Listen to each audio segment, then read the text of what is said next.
We've been told that happiness is a destination, that it's the next big promotion, a certain number in our bank account, a perfectly curated life we can post online. But if that's true, why are so many of the most conventionally successful people also the most anxious, the most burnt out, the most unfulfilled? It's a paradox that haunts our modern world. We chase and we achieve, yet that deep, lasting sense of well-being remains just out of reach, like a finish line that keeps moving further away. Today, we're going to go deeper than the surface-level advice. We're not talking about another productivity hack or a list of things to buy.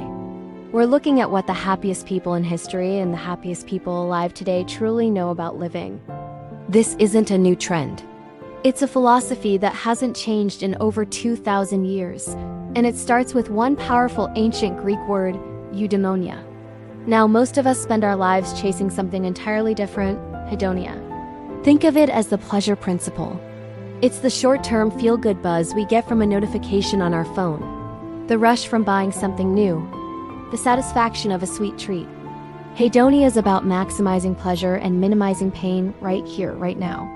And there's nothing inherently wrong with it. A good meal, a funny movie, these are wonderful parts of life. But here's the trap.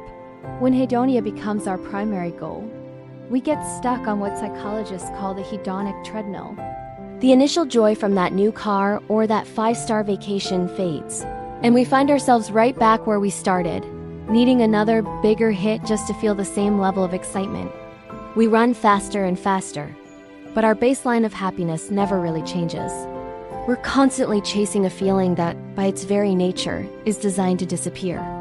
The truly happiest people, however, aren't on that treadmill. They prioritize eudaimonia. This word is often translated as happiness, but that doesn't quite capture it. A better translation is human flourishing or living well and doing well. It's not just about feeling good. It's about being good in the fullest sense of the word. Eudaimonia is the deep, stable satisfaction that comes from living a life of purpose, from acting with virtue, and from striving to reach your full potential. It's the feeling you get from mastering a difficult skill, from having a meaningful conversation, or from helping someone without expecting anything in return.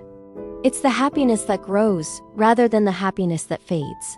So how do we shift from the fleeting highs of Hedonia to the deep resonance of Eudaimonia? The secret isn't as complex as you might think. It begins with where you place your attention. A massive, groundbreaking study out of Harvard University found something astonishing. It turns out that a wandering mind is an unhappy mind. The researchers collected data from thousands of people in real time and found that we spend almost half of our waking hours thinking about something other than what we're actually doing. And when our minds wander, whether to a happy memory, a neutral thought, or a worry about the future, we are consistently less happy than when we are fully present in the moment. The happiest people aren't constantly living in the future of their goals or the past of their regrets. They are intensely present. They have an almost radical ability to engage with the here and now. Think about it. Even the most mundane tasks, washing the dishes, folding laundry, walking the dog, can become sources of calm and well-being when you give them your full, undivided attention. Feeling the warm water on your hands, noticing the scent of the soap, hearing the quiet rhythm of your footsteps on the pavement. This isn't about romanticizing chores. It's about reclaiming the thousands of moments we usually throw away, lost in thought. True presence transforms the ordinary into an opportunity for peace. This brings us to a fascinating paradox.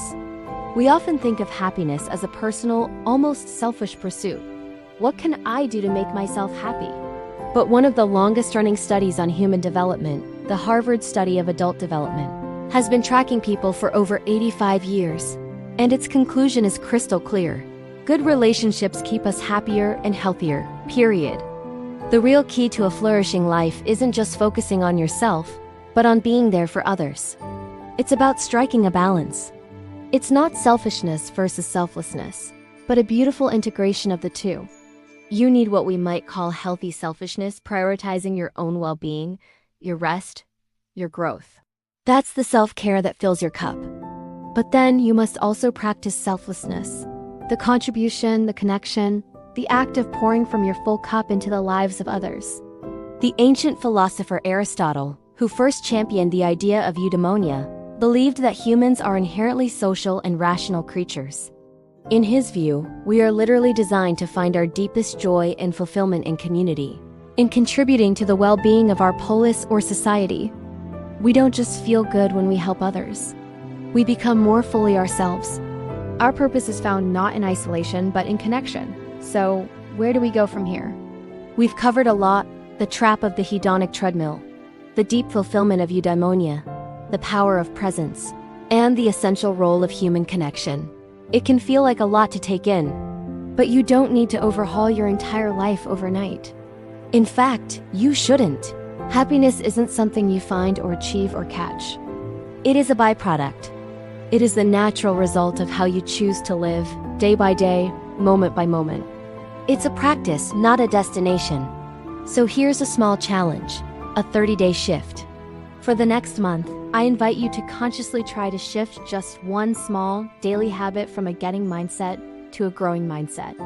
Maybe instead of scrolling through your phone first thing in the morning, getting a dopamine hit, you spend 5 minutes just savoring your coffee, growing your sense of presence. Maybe instead of buying something to cheer yourself up, getting a temporary thrill, you take 10 minutes to call a friend you haven't spoken to in a while, growing your connection. It won't feel like a lightning bolt of joy. It will be subtle, it will be quiet. But that's the point. The most profound changes often begin with the smallest, most intentional steps. It's not about perfection. It's about direction. And now I want to turn this conversation over to you.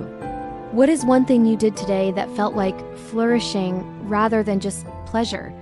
Maybe it was helping a coworker, learning something new, or simply enjoying a walk without your phone. Let's share and learn from each other in the comments below. Thanks for joining me on this deep dive. If you enjoyed it, please subscribe and turn on notifications for more explorations into living a more meaningful life. This is Heartbeam, where stories touch the soul. Please don't forget to explore more of our videos. Every story has the power to heal and inspire,